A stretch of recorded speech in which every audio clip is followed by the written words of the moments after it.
1922 সাল, ব্রিটিশ ভারতের সিন্ধু প্রদেশ।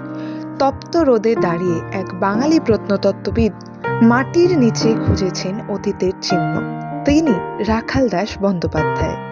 খনন করতে করতে তিনি খুঁজে পান পোড়ামাটির শিলমোহর, অদ্ভুত লিপি, সুপরিকল্পিত নগর নির্মাণের প্রমাণ। এটাই ছিল মহেঞ্জোদারো। পরে যা বিশ্বের সামনে পরিচিতি পায় সিন্ধু সভ্যতা হিসেবে। 4000 বছরের পুরনো ড্রেনেজ সিস্টেম, গ্রিড প্যাটার্ন, শহর, বাণিজ্যের চিহ্ন সবই প্রমাণ করেছিল প্রাচীন ভারত ছিল উন্নত ও নগরায়িত।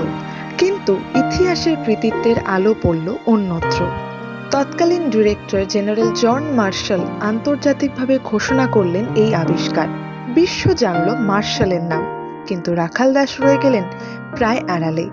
প্রশ্ন হলো, যদি সেই দিন তিনি মাটি না খুঁড়তেন, তাহলে কি আমরা জানতাম ভারতের প্রাচীনতম নগর সভ্যতার কথা?